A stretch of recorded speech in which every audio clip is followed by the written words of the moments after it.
You have arrived at your destination. Hi, this is Gene Simmons from KISS, and you're listening to Sean vs. Wild. And guess what? Now that you've heard this, you owe me $29.95. Go to kissonline.com. Boom.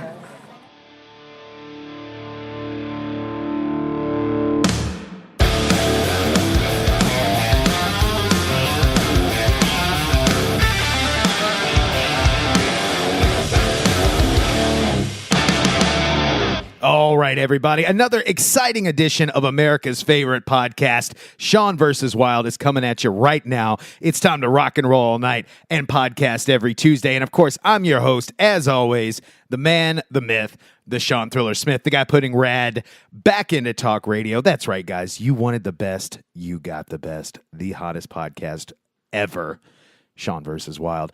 Hope you guys are having a great week so far. I know that my week has started off pretty awesome. I'm hoping to continue the momentum all the way up through the week. So glad that you could join me here today. And speaking of joining me, I'm talking to Benny Scholl, frontman and my new best friend.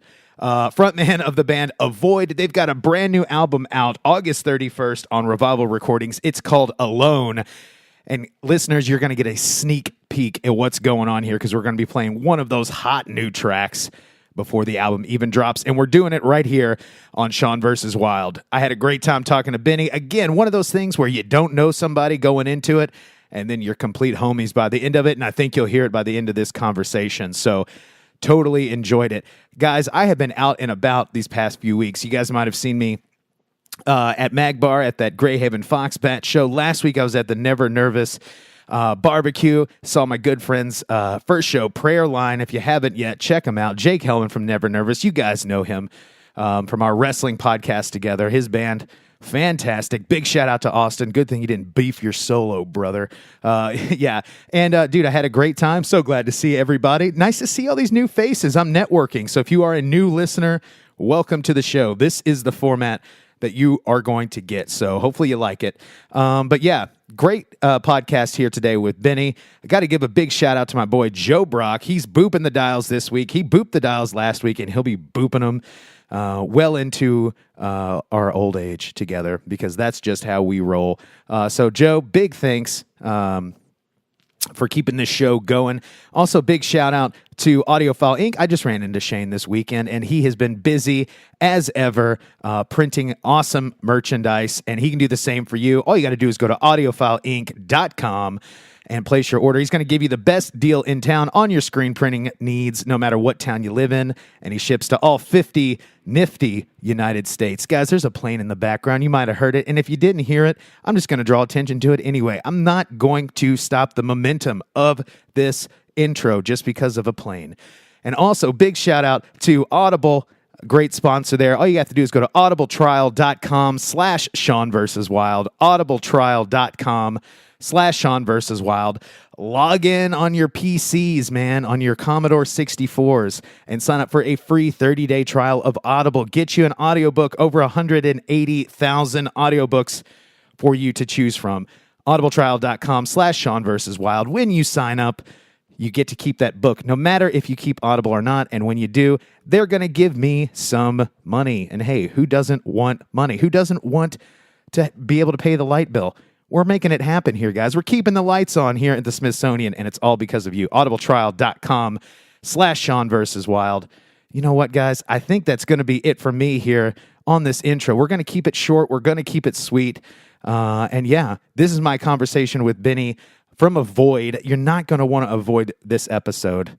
Did you see what I did there? It's fantastic. But guys, it's time to get wild right here, this week, right now on the Sean vs. Wild podcast. Awesome. I'm still going to send it. Send it, brother. Dude, the fact that you quoted Larry Enticer right before this podcast started, that's when I knew you and I were going to be best friends.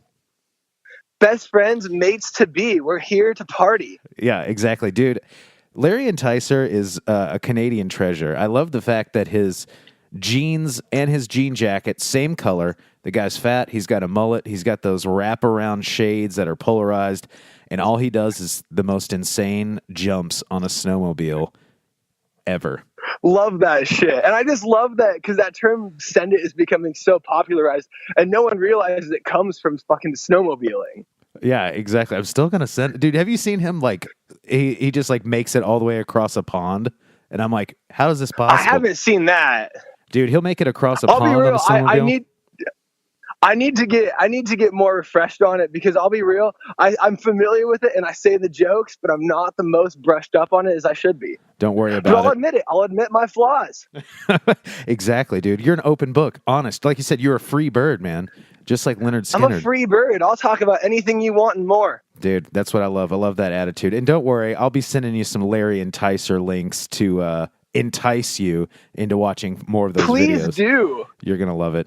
So, dude, you were telling me that you just came from band practice, and you are pumped. I can tell you're pumped, and that's what I want. That kind of energy here on the podcast. I'm always full of way too much energy. I'll be real. So you're always running at like 150%? If not more, man. It doesn't stop. I have really, really, really bad ADHD, and I never got properly medicated on it, so then I never did. So I'm just hyper 25/8. You know what I'm saying? I love it.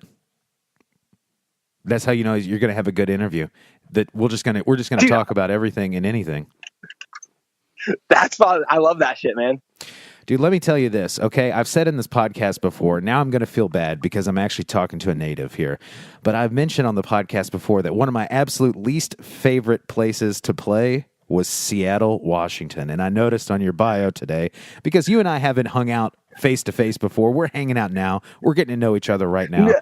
But I saw Seattle, Washington on that bio, and I was like, man, we're gonna have some words about Seattle. What are your thoughts on Seattle? So I agree with you because you're not from here. And I don't mean that in a super fucked up way, but the scene up here is really weird. And I'm one of the promoters in the scene, so I book a lot of the shows up here. And I can say it's gotten a lot better. Nice. Like, because when was the last time you played here? 2016, we played at the Funhouse back in the day. Yep, that's where I work. I work at El Corazon in the Funhouse. That's where I book at. Oh, nice. So, yeah, and so I will say, I mean, 2016 was the year that it all started. But 2017 and this year, it's been a lot better. But it's a really tough market to break into because it's better than Portland, but it's not good enough that you really want to spend the gas money to get here if you're not from here. Yeah, that's the hard thing. It's like, but I always imagine it's like, dude, you live in Seattle. I'm sure every fucking asshole for the last 30 years has moved to Seattle to try to make music happen. You know what I'm saying? Because the Seattle scene. It's insane, man. And it's awesome because there are really a lot of incredible bands here, and there's a lot of bands that do not get the recognition they should that are from here, and a lot of talented musicians, but it gets a little overpopulated sometimes. Yeah, you know, I actually did go, though, like after our show, randomly, one of my friends here from Louisville, one of our mutual friends, I should say, of the band, hit us up, just said, hey, I'm in Seattle, I'm at this party, there's a show, there's a band playing in this venue, in this basement of this guy's house, and there's a ton of people here. There's a ton of food. You got to go. And as soon as I left that venue, like I went there, it was just like the music I expected to hear in Seattle. It was like kind of sounded like a trippy Dave Matthews Band type thing, and I was like, all right, man, I can deal with this. That sounds like Seattle. Yep. And then I just had a ball. So 50-50 on Seattle for me there, buddy. Well, yeah, I think as far as city goes, it's one of the best places. As far as the scene, it's being rebuilt. It's in the rebuild. It has some rebuilding years to do. Yeah, well, I love it here, and because I've toured so much and I've gone, it's just there's nowhere better. I don't think. What's your least favorite place? Okay, I know I said Seattle here. I don't want to crap on your home. I don't want to crap on your hometown. No, it's okay. Brother. What's your least favorite place? My least. Oof. Oh, Kansas as an entirety. I feel that. I've broken down in Kansas several times. Oh, and I spent a week broken down in Wyoming as well. Oh, those are the two worst places in the whole world. Dude, couple New Mexico with that, and then like basically touring there is just hell on earth. I mean, they're all cool places to go to, and like the people are cool, but for some reason, our van troubles always happen in Kansas, Wyoming, or New Mexico. Those are the three worst places to break down. Albuquerque, well, in New Mexico, we've only really spent time in Albuquerque, and I love the shows, but that place sketches me the fuck out. Dude, whenever I went, it was like in the middle of a dust storm. So like I had like a scarf like around my face as I'm like loading in the gear. I felt like I was like in Dune or something, or like Mad Max. You know what I'm saying? Like just came in and I just came in and just like, you know, you're shaking dirt off of you to when you're loading into the venue. It was pretty insane. That's nuts. I remember the fucking last time we played in Albuquerque, we were hanging out in the back alley. I'm not going to say the venue just because I just feel like that's one of those things I should leave out. But we were loading in the back alley of this venue, and we were just hanging out after we loaded in. And this dude in broad daylight just comes walking right by our trailer, right by all of us, and he's holding a machete. Doesn't look at us, doesn't do anything to us, but he just holding a giant ass machete, just walking freely down the fucking road. It was terrifying. Yeah, I would be terrified also. Because, you know, there's no, I don't know, wilderness to cut down in any, it's, you know, it's just New Mexico. It's just the way it is. There is no trees to cut down. And it's like, yeah, there's that TV show, but there really is a lot of meth there. And, you know, someone that's fucking bugging out on meth with a machete, and I'm in the wrong place at the wrong time, it's a recipe for disaster. Dude, I feel that. I don't know if you've ever seen or heard of a show called Live PD. Oh, yeah. Yeah, you watch them shits. There's a city that's on there. It's called Jeffersonville, Indiana. Okay. Fuck. The thing is that's where I live. It's right across the bridge from Louisville, Kentucky. That is literally where I live. And one day I'm like, oh shit, we're on Live PD. And then I get on Netflix and like there's there's like an A&E show, like 60 Days In, that's filmed in Jeff. And then there's a show about the women's prison that's like 20 minutes away on Netflix. And I'm just like, damn, dude, for the rest of the world, people think we're probably fucking crazy, but I'm sure just the mayor like signed a deal. It was like, look, guys, we need to make more money for the city. Yeah, for real. But yeah, I think there's just a lot of, I think when there's not a lot to do, drugs are going to be a big part of the culture because there's just nothing else there's for just people nothing to do, and it gives you something to do. Exactly. But guys, this isn't just the Live PD 60 Days In podcast. This is actually the Sean versus Wild podcast, I will have you know. And I'm sitting down today with my new best friend, as you heard. I'm talking to Benny Scholl, frontman for Avoid, one of my favorite bands on Revival Recordings. Benny, so great to have you here in the Virtual Smithsonian today. Thank you so much for having me, man. Pleasure to be here. Dude, no problem. I've been jamming your guys' album all week, the singles that are on Spotify. I cannot wait for them to be collaborated into your full length. And guys, that full length is called Alone, and it comes out on August 31st from Revival Recordings. You got to pick it up right now, okay? First and foremost. Now that we've got all my hatred of Seattle aside, okay, now that that's been cleared up and Seattle's back on my positive checklist here, Benny, dude, tell me a little bit, because you know this is the first time we get a chance to ever sit down and chat, dude. Tell me about yourself growing up, dude. How did you get into music in general?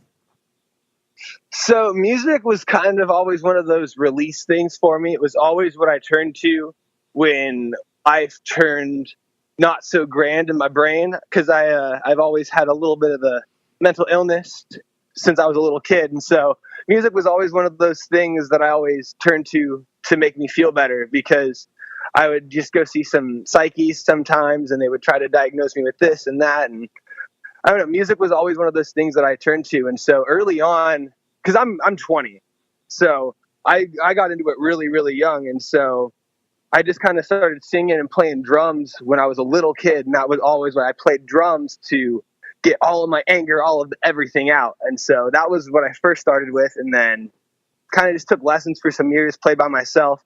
Didn't have a ton of friends growing up, so that's just what I did. And then when I got into middle school, I met my buddy Nick, and so then him and I started jamming together and started our very first band, which was called Avoid the Void. So that's when it all started. You know, when I was like 13, 14 years old is when the project that is now Avoid started. So that's when the seed was planted. Man, only 20 years old. You are getting in on the ground floor, dude. The music business is a young man's game. Trust me, I'm 32, so I don't play music anymore. Yeah. I do a podcast, for crying out loud. You know what I'm saying? So you are at the primo spot in your life, and you guys already have your shit together. The songs that I've been listening to have been just absolutely fantastic. Thank you so much, man. Really, thank you. Hey, I appreciate that. So how do you go from Avoid the Void to the Avoid that we know today? So that's a long story. So forgive me, I'm probably going to ramble for a sec, but Avoid the Void started with my buddy Nick, and there's two Nicks in this story, but it started with my buddy Nick, and we were jamming in choir class. So he was a guitar player and I was a drummer, and we just wanted any excuse possible to ditch choir class. And one day we got passed out music that had drum and guitar music on the bottom. And we begged our teacher that we could be like the band accompaniment for the song. And so they gave us a month to learn this song that was 2 chords and a simple repeat drum beat. And so we learned it in a day and spent the rest of that month jamming and writing our first ever songs, like really shitty fucking power chord pop punk riffs.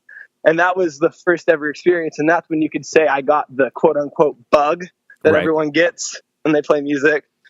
And so we did that. And then we did a summer rock band camp that my drum teacher used to host. And there we met my buddy, the other Nick, who is he's still in Avoid. Him and me have been doing this for, now 6 years. So me and Nick started jamming out. And Nick was also a drummer. Nick Olson, the new Nick. Sorry, this is going to get a little confusing. There's Nick, and then the other one, we always called him Shaq. So there's Nick and there's Shaq. So Nick and I would take turns playing drums and singing in the band, and Shaq would always just play guitar. And after a while, we did it, and we couldn't find a singer we liked, so I finally just said, fuck it, I'll do it. And we got our buddy from high school, David, to start playing with us. And that's when the initial Avoid the Void thing started. Gotcha. So we did that for a few years. We did that for Avoid the Void was a thing for about 5 years. And that's where we did played the local shows, selling the tickets, doing everything we could to build our band up, begging promoters to let us open for the national shows. And then we got our first taste of touring there too. When we started touring, when I think I was 17 is when we went on our first real tour where it was more than just regional dates in our home state, but we actually went down through California and Arizona and Utah and shit like that. And so we did that.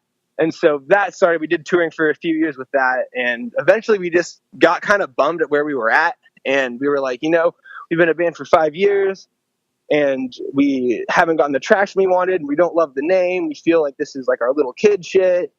And then we got a cool t-shirt design that had a void. And then there was a dash through it that said the void. So it just looked like a giant Avoid logo. And that was when the idea sparked to rebrand as Avoid and be a brand new band on paper so that we could come out swinging as strong as we've ever been, put all the old shit aside, but it's Avoid. So all the Avoid the Void fans that we had made will kind of still come along with us. But to the industry, to everyone else, we are a brand new band on paper. And so that was how Avoid the Void became Avoid in the TLDR version. Gotcha. Hey, man, you did the right thing, okay? And the reason why I say that is, rebranding, that's important. But here's the real right thing you did. You stopped playing drums and you started singing. I'm talking to you as a drummer here. I was a drummer and touring. Dude, carrying all that gear, lame. Super lame. The amount of chicks that you can get as a singer as opposed to a drummer, astronomically more, So you're in the right business now, sir. You're making it happen. You're doing what I should have done years ago. I really do enjoy it. Yeah, I bet you do. It came natural with the ADHD, I just had so much energy that I couldn't help but want to jump around on stage the whole time. Dude, you know who's randomly a great drummer that's also the front man of a band is who? The lead singer of Godsmack. I actually knew that because I saw Godsmack when I was 15. Oh, dude. What kind of music got you into, basically what you're doing now? What's the band that you found? Because if you've seen Godsmack, I grew up, basically I was I grew up on country music because my mom made me listen to it. Then I found classic rock. Then I found new metal on my own, and then I was so into like new metal. And then I found punk, and I was like, okay, I'm a punk rocker now. I've told that story on the podcast a lot, so that's the abbreviated version. But what are the bands and stuff that got you into being like, dude, I want to play music? So the first band that I ever fell in love with when I was in like third grade was Green Day. And I thought I think it was right when American Idiot came out. And that was the first album I ever got on CD. And it was so pissed off, and it said fuck. And my mom didn't like that. And I thought that was cool. And that was just what made me just fall in love with quote unquote punk rock, because then I found old school punk like the Ramones and, Operation Ivy and all that shit. And then I really loved punk, but Green Day was what really started that love for alternative music. You just made me feel really old, man, because American Idiot came out when I was a senior in high school. Fuck. But yeah. I'm used to being the young guy. Our bass player is 26. He's turning 27 this year, and he's so bummed. Right, yeah, because you're just like, oh, damn it. I make him feel so old. It's so great. I'm in the twilight of my musical career at 27. But yeah. So Green Day, you would say is the band. What other bands? So did you just find them? Yeah, so on like Spotify or something? Is that what you used? No, I was still before the Spotify age. LimeWire, my guy. Okay, gotcha. I was into that illegal downloading music. I was on FrostWire, LimeWire, all that good sort of thing from back in the day. Oh, yeah. I used to spend hours. But I think I used to spend hours because continue. I was going to say, dude, I used to spend hours like at my grandparents' house because they had faster internet connection, and I would just download all of the shit onto my grandparents' computer that they never used because their internet connection was. They live like literally. We basically live in the same plot there where, or growing up, my mom is basically next door neighbors with my grandparents, but we have like a couple acres that separate our land there. And the thing is like if you go 2 acres down, the internet connection was astronomically faster than what I had at my mom. So I would just go download everything there, burn it to a CD, and then take it with me from LimeWire. Fuck yeah, that's awesome. But yeah, from there it was Green Day and like Sum 41. And all of that kind of stuff is what really got me stoked on it. But then that really went into bands like new metal, like Linkin Park, Korn, Limp Bizkit. Limp Bizkit's still like top 3 favorite bands of all time. I don't care what anyone fucking says. I'm so down with it. Dude, did you hear Gold Cobra? I did, and it fucking slapped. Dude, it's awesome. I feel it is, man. Very underrated. Yeah, it didn't get the praise that it deserved, but I thought it was pretty freaking badass. Actually, I said freaking. I'm not sure. It was pretty fucking badass. 2011, they haven't done music in a minute, and that was their comeback. It slapped, man. I was what I could be stoked for. Limp Bizkit, Fred Durst. I know you're listening, guys. Wes Borland, you're probably listening too, guys. Just get back together, make another great album, okay? No, dog, they are. Dude, did you not? They got announced on a ton of U.S. festivals this year. But are they, a lot of the alternative music ones. But is it? Was it like some sort of like nostalgia act, or are they going to come out with some new studio stuff? That I don't know. I might just be a nostalgia money grab act, Well, I feel it. You know what, guys? The late 90s, they're so hot right now. So you might as well just ride that train all the way to the bank. I don't blame it one bit. It's hot. The style's back. The music's back. Everything's back. I agree, dude. I've been on a big new metal kick again lately. But the bands that I was like always into was like I loved Korn and I loved Limp Bizkit, of course. And but I was like super into Disturbed and Static X. Oh, fuck yeah. I don't know if you ever got into Static X, but I was really into them too. They're like I was way into Static X. Yeah, something about... No, push it! Exactly, dude. I feel like basically if you add like a little bit of electronic to the new metal, I was like, this is perfect. This is awesome. So you like Power Man 5000 and Oh shit. my God, love Power Man 5000. I bought their album like it was like at Target, and they're like a brand new band, and they with the new bands from Target, they would always sell their CDs for like $5.99. So I remember buying the Power Man CD for $5.99, and I was like, this is so awesome. It was fucking hot. That was another band that should have gotten like a little bit, because I know they got big for a minute, but they should have like, I feel like they're a name that didn't stay as big as it should have, you know? Dude, the number one band that I felt was the most overlooked and awesomely talented band of the new metal genre, even though they were classified as new metal, not so much, was Alien Ant Farm. I always thought Alien Ant Farm was 100% back. So 100% back. So talented, and they were just like, okay, yeah, they do the cover of Smooth Criminal. I got it. And it's like, no, dude, this whole album is so good. Trust me. So fucking good, dude. I loved that shit. Dude. You know what? Maybe you and I, when this is all said and done, we just need to start a new metal cover band, okay? Dude, I'm honestly so about it. That's still like my everyday, that's what I go to. I just love that shit. Like, it's always my daily mix 2 on Spotify is my new metal jams, and I can just be so satisfied and listen to that for hours. Dude, I feel it, man. And I feel like a little bit of that. You know, you say that you loved like Static X and stuff like that. You know, when I was and Slipknot, that's what I need to bring up. Oh yeah, Slipknot was a big one for me, dude. Okay, so this is old school. I'm going to tell you this story. Actually, I've told the story on the podcast, but I'll tell you the story because this is the first time you've heard it. Listeners, bear with me, God damn it. But this, okay, so I was like into new metal, and I swear this girl on AOL chat, like in an AOL chat room, was just like, hey, have you ever heard of Slipknot? And I was like, no. She's like, I'm from Iowa. They're a new band. They just got signed or whatever to Roadrunner. You should definitely check them out. So I was like, no shit. I was like, okay, cool. And so I went to a local record store here, and they actually had the album, and I looked at it and I was like, oh my God, dude, they look absolutely insane. You know, it's the first album. I was like, man, they look absolutely insane.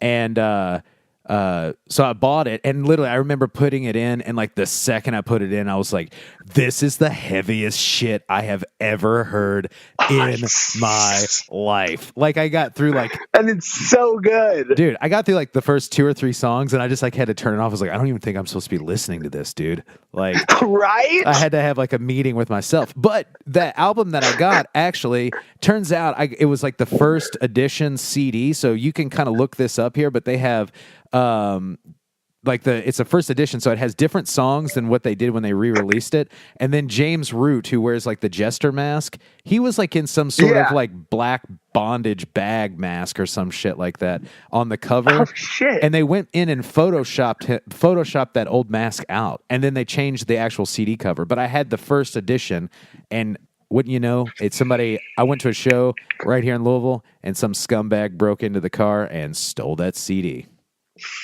Fuck, man. And that scumbag probably didn't even realize what a piece of treasured art you had. That's true.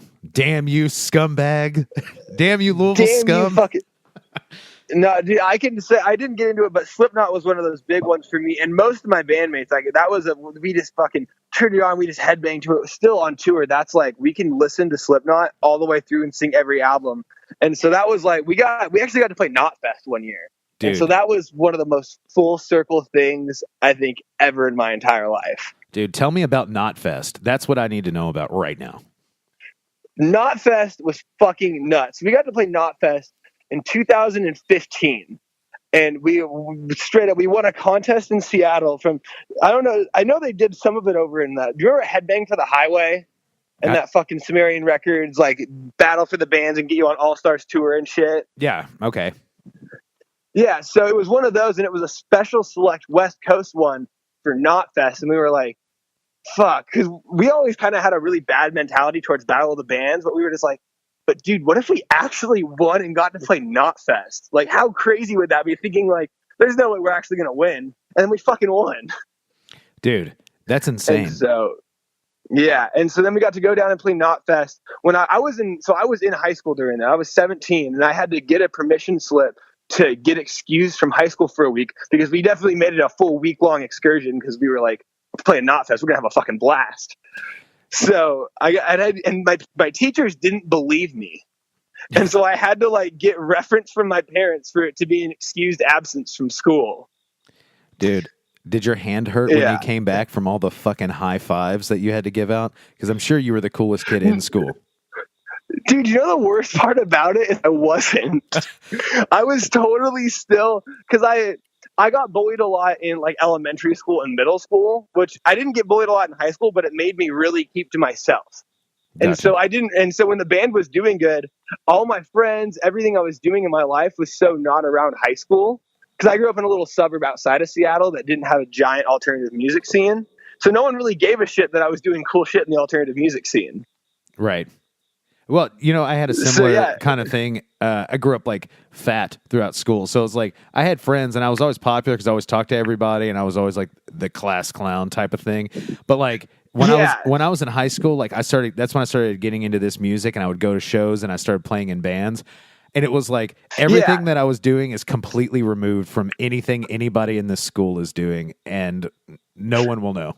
You know what I'm saying? No one will know my accomplishment. It's fucking nuts. But back to how Knotfest actually was. So yeah, we get down there and it was just the craziest festival. Like we got really lucky. So the main stage started at 5 and we had a 20-minute time slot and we played at 4:35. So everyone, and our stage was right next to the entrance to main stage. So, I mean, we didn't play to like a crazy sea of people or anything, but we got very lucky by the fact that people that were bored, that didn't want to go sit down in their seats yet, our stage was right next to where they were walking in, so they had nothing better to do but then to watch us. Yes, so you got some of that congestion, really cool. You know what I'm saying? Some of those crowds walking in. Yeah. I got that. But that was our first experience of like tour. Like they had like the water and the Rockstar cans because the whole thing was sponsored by Rockstar. And then in our backstage area, they had unlimited free Rockstar, and they had all these new unreleased flavors that they were like giving to the bands to try out. And so we just had cases and cases and cases of free Rockstar and water that we stole so many of before we left. We stole like 5 or 6 cases of Rockstar because it was just there. We were like, fuck yeah, we're going to take it.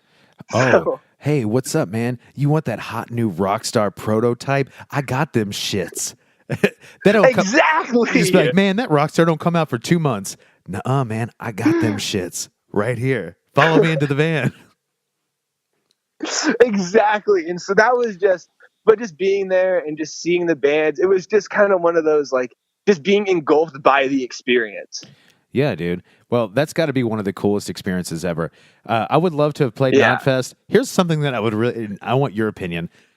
Would you love to play the fucking gathering of the Juggalos? 1,000%. Yo, this is going to go into my next story. We played with ICP on my birthday this year, and it was the best show of my entire life. Dude, happy birthday an ICP to you. Shirt right now, no lie. Dude, happy birthday to... We are best friends, okay? We're just 12 years apart. I'm so down with the fucking clown. I'm so down with it. Dude, that's awesome. Yeah, dude, have you ever seen like they do like JCW? They have like Juggalo Championship Wrestling. Have you seen that? Yeah, we have it. We've actually had it at El Corazon where I work at. So it's been crazy seeing those shows. Dude, how did you get hooked up with ICP on your birthday of all days? I just lucked out because the tour was coming through, and then I just hit up the promoter I'm very lucky to have a lot of the promoters in Seattle are really good friends of mine since I'm a promoter. Right. And so I just hit him up and I was like, hey, it's my birthday. Because it was a tour that fest with Attila and Siler and stuff, that big tour that happened earlier this year. And so most of the dates didn't have local bands or any extra support bands on it. And so I don't know so the promoters put us on the show, which later we actually weren't ever on the show, which is really funny. They never actually got us cleared by the TM. And so we just showed up with all of our gear and they were like, well, we're here. And so we still got to play. Nice. Dude. Yeah. And so we'd been promoting the show for a minute. But yeah, we showed up and got to, the promoter just threw us a bone and let us play. Dude, we just got very lucky. That's some old school boots on ground marketing. Listeners out there, if you're in a band, let that be a lesson to you, dude. If you want to play with fucking ICP, check it out. Just show up with your gear. Maybe somebody will throw you a freaking bone, man. Yeah, really. And it was sold out too. And I was really nervous because I had not, this is before I was a turned ICP fan from I was never opposed to it because I was so stoked to play the show, but I didn't understand Juggalo culture and get any of it yet. But that whole experience, man, we were welcomed in with such like open arms because we just made it very clear that we were there for them and we were about them. And dude, we got welcomed in better than any metal show we've ever played. Like straight metal. We were playing with Attila and shit, but it was weird, man. Those fans, if you show them that you're about them, they fucking love you and they're loyal to you and they treat you with such kindness and such respect. Dude, and also too, you know, if you ever run across, if people are fans of ICP, it seems like if they're fans of ICP, KISS, or professional wrestling, dude, they will be loyal through the good times and the bad times, and they will buy anything that has your name or their name on it. You know what I'm saying? They'll buy like all the merch. For real, man. So if you get in with them, it's an empire. Exactly. Listeners, also, that's another pro tip. Get in. Build an empire. Build an empire, bro. That's what's up. That's what you gotta do. Fuck all the other. Just build an empire. Don't even think about it. Just do it. Exactly. Well, I'll tell you what, guys. At this point of the podcast, I think, you know, we're talking all this stuff. We're talking Knotfest. We're talking about the gathering of the Juggalos and all of our great experiences. But the one thing that we need to talk about is your brand new album that you have coming out on August brand new album 31st. And before we get into that, I want to give everyone, all of you listeners, a sneak peek of one of the tracks that you are going to be able to check out on this new album. It will melt your freaking I don't know, it'll melt your mind, bro. It'll melt your mind is what's going to happen. But yeah, so you knock your fucking face off, bro. Exactly. So you have prepared a piece. It is called "Thoughts of You." Give me the background deets before we go. Lead us into the song. What's this thing about? It's about getting yourself out of a bad situation. I feel that. In the simplest terms, it's about getting yourself out of a bad situation and coming to terms with being okay with yourself. Absolutely, guys. Definitely come to terms with yourself. Definitely get yourself out of a bad situation. And it's a feel-good song. We want you to feel good. It's supposed to be positive. Dude, I read something that like somebody posted. Do you ever have like those people that repost like word porn or whatever? And they're like, hey, oh yeah. They're like, the one that I actually saw today. It's funny that that's what that song's about, because the one that I actually saw today was just like, hey, here's a big up to those people that anytime something bad happens to them, they just pick themselves up and get right back out there and try again and get themselves motivated and get themselves out of a negative situation. And I'm just like, damn, yeah, I feel that. And then that's what this song is about. This song is about word porn, is what you're saying. This song is 100% about word porn. Yes, guys, definitely check out word porn. You've probably seen it regrammed many times on Instagram. But in the meantime, we're going to check out the song Thoughts of You right now by Avoid.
But there's no saving you.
All right, everybody. That was A Void with Thoughts of You on their brand new album Alone that comes out August 31st. That's one album you're not going to want to avoid, if you know what I'm saying here.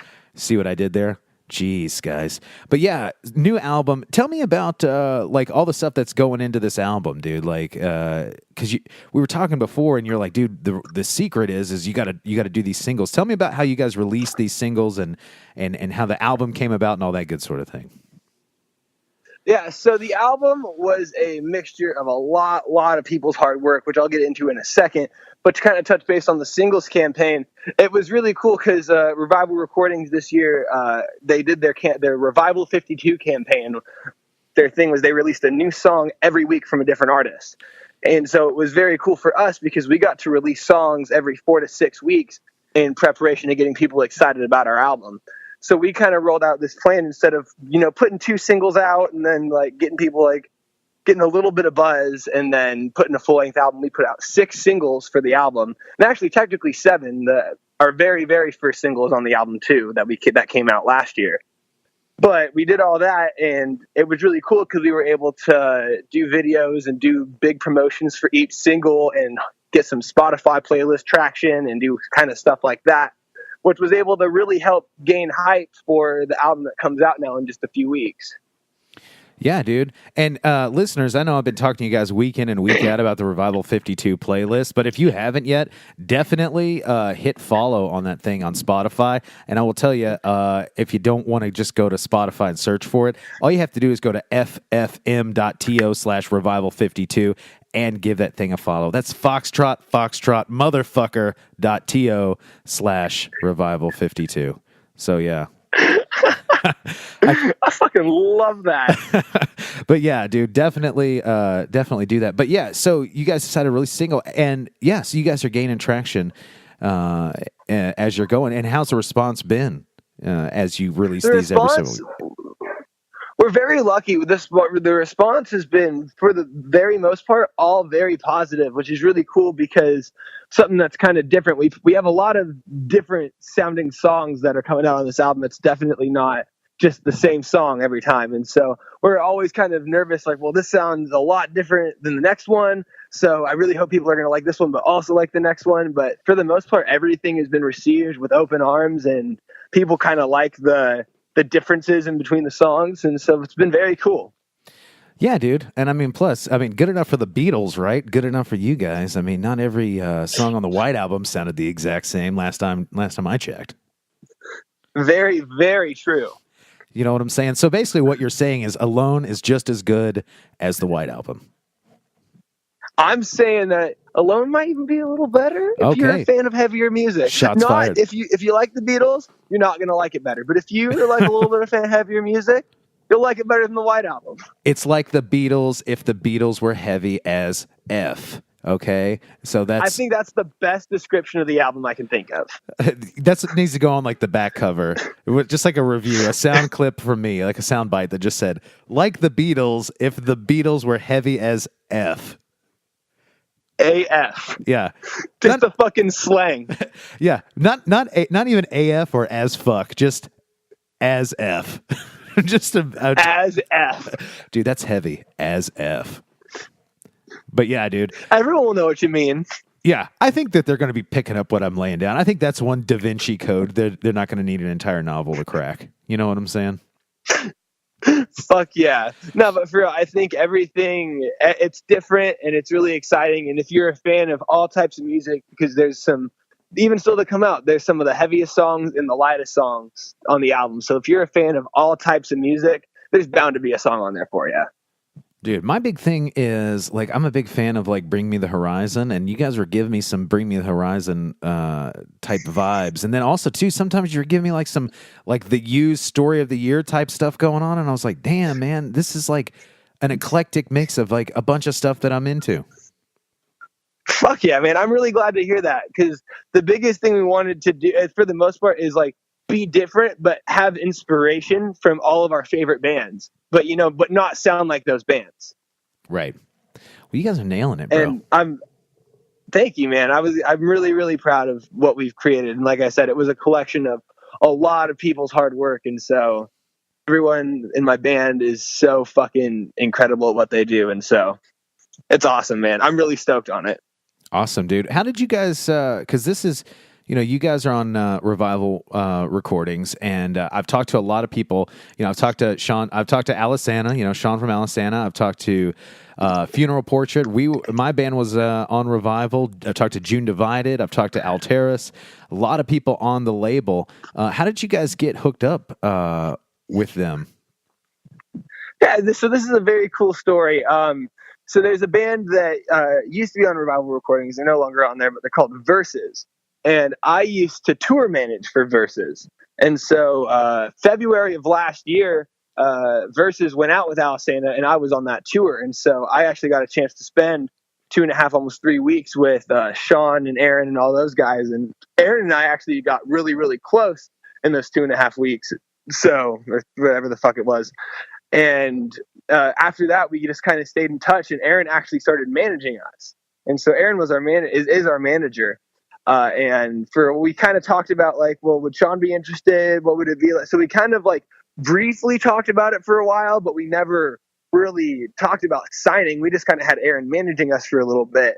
And then last summer we toured with another Revival recordings artist, Shatterproof, and went over to North Carolina and played their day party at Hopscotch Festival. And that's where Sean told us he wanted to sign us, and kind of all went from there. Yeah, dude. What did you think about North Carolina? It was fun, man. We played at a gay bar. It was sick. Hell yeah, dude. The gay bars in North Carolina are top notch. And guys, I don't know if dude, they're fucking rad. And there was a catwalk, and I got to do some dances on the catwalk during our set. Oh man, I had a fucking blast. Guys, if you're ever in the Asheville, North Carolina area, I don't know if it's still around, but Scandals used to be an old stomping ground of ours back in the day. So if you're ever in North Carolina, check out some of the nightlife, is what we're saying here. Check out some of the gay bars in North Carolina. They're bound to blow your mind. Yeah, they're awesome. But dude, North Carolina, speaking of like some of my least favorite and some of my favorite places, North Carolina in general, one of my absolute favorite places to play, and 1000% agree. Never would have thought that would have been the case, but it certainly is. Asheville, Charlotte, Raleigh, those three right there are just absolutely amazing every time. No, we've had some of our most fun time. We spend a lot of time ever since we signed, because we spent a good amount of time out in North Carolina, whether it was tour, and then I've spent some time out there on other tours that I was on. And then when we signed, because we weren't on tour at the time when we signed, but my biggest thing is when we signed our very first record deal, I wanted to do it in person. I didn't want to do it over a photocopy, blah, blah, blah. So we actually flew out to North Carolina to sign our record deal when we got signed. So we spent a good couple days out there too. So it was really, really fun. Dude, did you guys go to Demos Pizzeria? Big shout out to Demos. Next time you're there, if you don't go, you gotta go. Best pizza in Raleigh, North Carolina. Big shout out to Demos. I know you're listening. You gotta go. It's the best slice ever. And the sandwiches are BA also. And you can get beers there. It's a win-win-win situation. You can't get beers there, Benny, but next year you're going to be all about getting those beers Next year I can get so many beers there. Yeah. No, I mean, it sucks. I've always been the only person on tour that's not 21. So basically, yeah, that does suck, because I'm sure getting into clubs and stuff like that would be always probably a pain in the ass sometimes. But also too, it got easier over the years because I learned how to talk to them. Yeah, and I'm creeping your Facebook here. You don't look that young, so you know what I'm saying? Well, hey, I appreciate that. Hey, don't worry about it, because in a couple years you're gonna be like, hey, dude, that guy said I looked old. What a fucking asshole. But yeah, dude. Hey, at least though, I don't know. Like I said, you're in the prime of your life. You're at the right time. Don't worry about it. You got plenty of time to drink those beers, bro. And I know you wouldn't do that under the age of 21. That's for darn sure. Dude, honestly, in general, I'm not a very big drinker. I'll be real. That's not the life I live. I'm from Washington State, so I'm a little bit more on the 420 side of things. Yeah, I've heard about that. I heard a lot of young people go up to Seattle and partake in such a thing. So it's illegal as fuck here still. But yeah, that's what I've heard. It's it's everywhere. Every fucking, if you're in downtown Seattle, every every block there's like 3 weed stores. It's just so fucking open and no one gives a shit. Yeah, I heard when you cross the Washington border, they give you a fucking Dave Matthews Band CD and a joint right there at the border. Dude, basically, and that's when I totally forgot to mention this earlier. What I grew up on, Dave Matthews Band, and it's funny because I know you made a joke about that earlier, and so Dave Matthews Band is very much in partake of my. They coincide, I guess.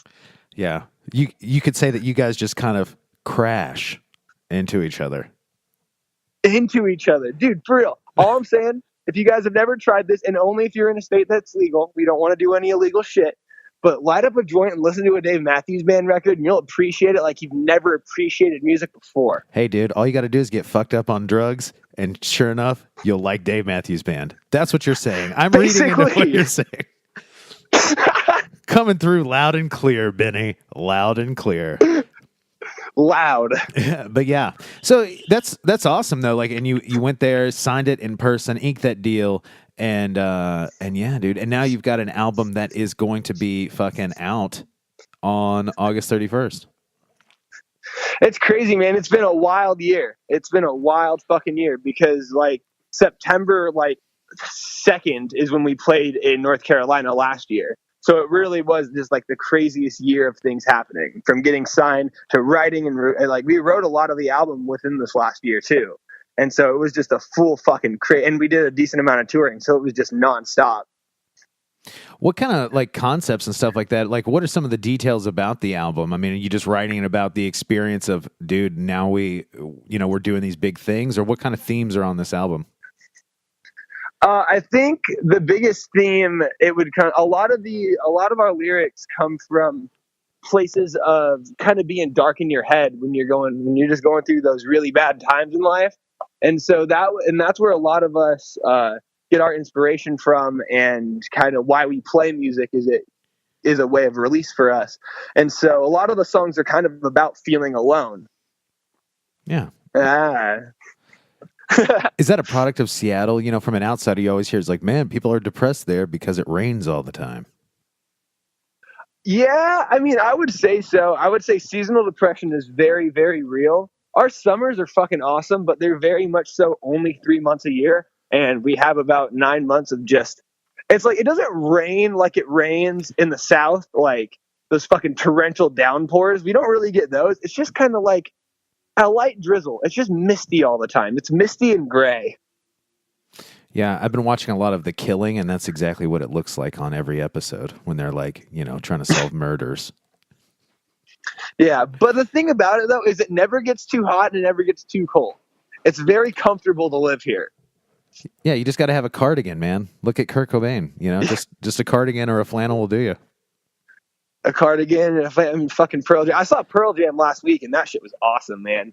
Dude, 50,000 people were there. I actually just jammed out to 10 like a week ago. Like I went on like last week I was like, okay, I'm going to listen to Pearl Jam's 10. I'm going to listen to Dirt by Alice in Chains. I'm going to listen to, In Utero. And like, that was just like my workday playlist. So you just saw Pearl Jam. Dude, it's never you got to do it once in a while, it's always good to do. It's some great fucking music. Dude, I agree. Man, I'm going to have to get you hip, too, to some of these bands that are coming out of Louisville right now, because that kind of, like, early 90s sound is so, like, ingrained in, like, the music that's coming out of Louisville right now, which is kind of strange. Like, well, dude, I'm not in touch with that, but the Louisville hardcore scene is fucking nuts. Dude, that's what I'm saying. Like, have you ever heard of, like, a band called Greyhaven? Yo, yeah, super familiar. Yeah, dude, those are my homies. But I like when I hear that, I'm like, dude, it's heavy. But I can totally hear like the early '90s, like that sort of influence. And me knowing Brent, knowing that he's a huge Nirvana fan and a huge fan of music of that era, I'm like, you can totally tell. You know what I'm saying? But like, no, it's so sick. I'm a big fan of that band, and they're doing some cool shit. I did make an awesome joke. Whenever we were going to go, whenever we were in Seattle, someone was like, dude, let's go see, Kurt Cobain's house. Now, I don't know if you've ever been to Kurt Cobain's house or anything like that, but I have, yeah. Yeah, well, we went at night, and I'm pretty sure that the house that they thought was Kurt Cobain's house definitely was not Kurt Cobain's house. But, we were like, there was like this huge, wall and like this huge tree. And I'm like sitting there trying to look at it, look at this house, just feast my eyes on it. And I was just like, dude, I can't see anything. There's something in the way. No, you have to go in the daytime because there is a giant. So you have to go in the daytime to really see it and experience it, But yeah, I was just like, dude, I can't see anything. There's something in the way. Nailed it. Nothing like a great Kurt Cobain joke to really tie this podcast together. Nothing like a fucking Kurt Cobain joke. Yeah. It's everywhere we go too, man. That's like, if they find out we're from Seattle, that stuff, dude, Nirvana, dude, fuck yeah, Soundgarden. But it's like the only thing people know about Seattle, especially when you're into alternative music. So it's the first thing that anyone says. Here's what I know about Seattle, okay, from somebody that's in Louisville, Kentucky. 1, grunge music. 2, the Seattle Supersonics. 3, the Space Needle. 4, Sleepless in Seattle. 5, Free Willy. Yeah, that's about it. That's what I knew going into it. And Grey's Anatomy. Yeah, haven't seen it. Never watched it, but now I know. Grey's Anatomy, add it to the list. The Killing, add it to the list. But yeah. That's about all I know about Seattle. Starbucks, nailed it. That's a big thing. Starbucks. That's a big thing. Amazon, Google, Microsoft. We're just naming Everything companies. Started. No, all those started here. And all their headquarters are here. Well, there you go. Or all their headquarters are here. Sorry, correct me. My bandmates are yelling at me now because they're technology nerds. Correct me. What is the correct history? They have a head. Okay, Google didn't start here. They just have a building here. Yeah, I've been to Google's thing. It's in Mountain View, California. Yeah, well, there's a big building here, and it created a lot of jobs. Hey, and guess what? Seattle is like, isn't that where their Amazon's doing like their grocery stores? Yeah, that's where they're starting to do those the everything grocery stores. Yeah, I gotcha. What are your thoughts on Starbucks? Are you a fan of Starbucks? I mean, I am. There's just better coffee, I think. But I do like Starbucks. It's always a good place, especially when you're on tour. It makes you feel like you're at home because it started here. Yeah, it's dependable. See, my thing is like I think Starbucks is fine, but I don't know. Maybe it's just years of being on the road. But here's some things I don't like to pay for, or like I don't like to pay a lot for, especially when like if I'm at home or if I'm going to the grocery, I'll buy the shit out of these things. But if I'm out, no sir. Coffee is definitely one of them. Yeah. If I get coffee, I'm just going to. It's like $5. Yeah. I'm just going to go to the gas station and get coffee. Okay, MBD, no big deal. I don't need to start my morning off with a chai latte. Also, I don't want to ever buy soup at a restaurant ever, or spaghetti at a restaurant ever. Feel you. Because it's like, dude, would you like this bowl of soup? It's $8, and I'm like, I could make soup myself at home for a nickel. For real. But yeah, dude. So no, dude. Yeah. Oh, go ahead. Sorry, didn't mean to interrupt you on that. No, I didn't even know what I was going to say. I was just fucking segueing. We're just making it happen, bro. But yeah, August 31st, of course, you got to pick up a copy of Alone by Avoid on Revival Recordings. I'm going to be picking it up day one, of course. But yeah, let me ask you too, from here, August 31st is whenever the album drops. What are your plans after August 31st? It's going to be busy. We have a lot of fall and like winter stuff in the works. So we're just going to be very active, and then next year it's going to be nonstop touring. Next year, we're going to be doing probably 8 to 12 months of just straight touring next year. Dude, I feel that. That's a lot of touring, man. You guys are road warriors. We're ready. We're ready to pay our dues. I feel it, and you guys are in the prime of your life, so you got to do it now. Okay, do it while you're young. Man, make that money. Make it happen, brother. That's why we can lose and damage our credit, because then, if it works out in 5 years, we'll be making enough money to pay it all back. Exactly. Guys, let that be a financial lesson to everyone, okay? From the fiscal jackhammer, Benny Scholl, to you. Things will always work themselves out, so just do it. Yeah, exactly. Screw it, do it. All right? Don't waste any more time. Just get out there and make magic happen. In a weird way, though, I actually do live my life by that. Dude, so do I. So that's why I said it. So the fact that just further cements why we are best friends. Yeah, I mean, I just feel like if you think about everything too much, you're never going to get those experiences that, are what life's about. Because when you're fucking 80 years old, you're not going to give a shit about the degree you did for 9 years to be this medical thing. You're going to remember those times with your friends when you were doing crazy fucking fun shit. Exactly. And so many people like get it in their head. They're like, well, man, if I try this, I'll fail and it'll be terrible. And it's like, dude, failure is where you learn. So go out there, try it, fail, understand what you did, and then go back out there and do it a little bit better and a little bit better until you're awesome, And it's not like failing isn't fun the whole way. You still learn and you still have good times. Exactly. There's bliss in failing. Dude, there totally is. Exactly. And again, how many people learned from their success? A lot of people learn from their success. They learn from their failures, and then success is what's garnered from that knowledge. You know what I'm saying? Yeah, you're like, that didn't fucking work. Better not do that again. Exactly. So, and even when you succeed, it's like, I have all this money, and then you just go blow it, and you're like, oh, well, that's a failure. I better not do that again. Let's try to make it happen. For real. So yeah, be like Kenny G and invest in Starbucks, guys.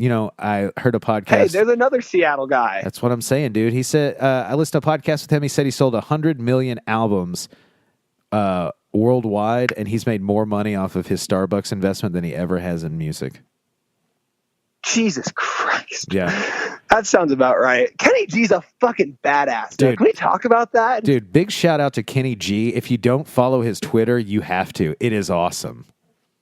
So good. Yeah, dude. His Twitter is amazing. I retweet him all the time. He's so good. Bill Nye is great, too. He's a great other person on Twitter and another Seattle person. Man, you guys are just racking it up. Well, here's who we have from Louisville. Tom Cruise, Hunter S. Thompson, Jennifer Lawrence, and a cast of other people as well that I can't think of off the top of my head. But Jennifer Lawrence is the big one. You know what I'm saying? Yeah, that hot new band Knocked Loose. And we have the hot new band Knocked Loose, that hot new band Greyhaven. Big shout out to both. Big shout out to Foxbat. And if you haven't checked them out, you got to check them out immediately because they're awesome too, man. We're making it happen here in Louisville. Big shout out for real. Those bands are doing some crazy big shit. And like just seeing Knocked Loose's, I've followed Knocked Loose for a long time. And just seeing their success is just so cool, man. Well, yeah, I agree. And I'm sure you've been familiar with them for a minute. Oh, yeah, dude. I mean, when they were, younger, other bands, I've toured with all those, a lot of those guys before. I've hung out with them all, several times. And, dude, I am always excited when just a hometown kid makes it happen. You know what I'm saying? So. Right? And they're really young, too. Yeah, dude. So let that be an inspiration to you. You guys can be the next Knocked Loose. Or you guys can be just the next Avoid and do your own thing. The next Avoid will be our own fucking thing. That's never happened before. Exactly, bro. You're going to make it happen. And listeners, you have to make it happen for my dude Benny. Go out there, get a copy of Alone by Avoid. Again, August 31st. There's a lot of A's in there, dude. A lot of alliteration. Avoid, Alone. Alone by Avoid, August 31st. Yes. How's that for some alliteration on Revival Recordings? But yeah, so go ahead. No, continue. I was just gonna say, dude, as we were kind of riding off here into the proverbial sunset, dude, as we're drifting, into the dreary fog of a Seattle evening. Yeah, for real, dude. Still bright as shit outside. Oh, nice. Well, I'm in the middle of like the storm of the century, 2 nights in a row. So it's just rained for 2 nights, like ridiculously here. Oh, really? But yeah, as we kind of ride off into the sunset there in your neck of the woods, where can people find you guys on your social media? You can find us at www.facebook/avoidpnw, Twitter at avoidpnw, and Instagram at weareavoid. We're very active and we respond to pretty much everything. So come be friends with us. We want to meet everyone and anyone, and we just like to fucking party. Exactly. Come be a part of our party. Dude, and I'm ready to be a part of the party. Next time I go to Seattle, you're gonna have to change my mind on my. I feel like I'm opened up to Seattle now that I met you, Benny. Maybe this is just fate's way of saying, "Hey, man, you're really rough on Seattle. I'm gonna put somebody in your life that's gonna make you like it again." So next, dude, come out to Seattle. We'll have some fun. Come out to an Void show in Seattle, and we'll show you that Seattle scene isn't dead. that's what's up, guys. Represent to the hometown people, because they really do fucking hold it down strong, and we have a great support system from out here. And I don't even call them our fans; they're our friends. Everyone that's here, they're our friends, and we are so happy to have them supporting us. And that's what's up, guys. So, Benny, I'm going to take you up on that. We're going to go. We're going to see Seattle. We're going to put on a Dave Matthews record. We're just going to see what happens, brother. Dude, we're going to have a great day. Dude, you got to come out to see Dave Matthews Band at the Gorge in Washington. Ooh, it's the best. All right, man. That's what's going to happen. All right, I'm going to go full Seattle for a weekend here. The next time we speak, dude, you're sure. welcome anytime. My couch is your couch. Me coucha is Sue coucha. But yeah, dude. Well, awesome, guys, and definitely check out Avoid. It's August 31st. New album. It's called Alone. I've said it a million times. You can check them out. Avoid PNW. I'm going to say that stands for Pacific Northwest. Yes, sir. Absolutely knocked it out of the park. That's why they pay me the big bucks here. And speaking of big bucks, if you like what you heard today, which something tells me you did, please like, share, and subscribe to Sean vs. Wild. It's on Spotify. It's on YouTube. It's on Facebook.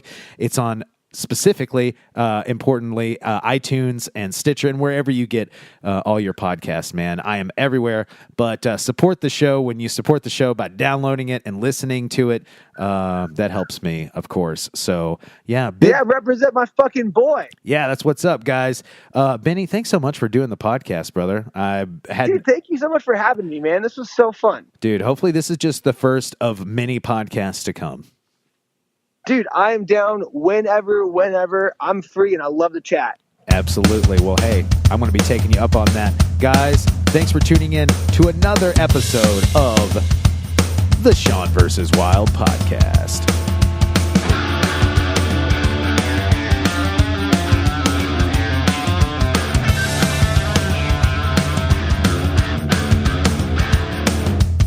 Thank you for listening, DNN.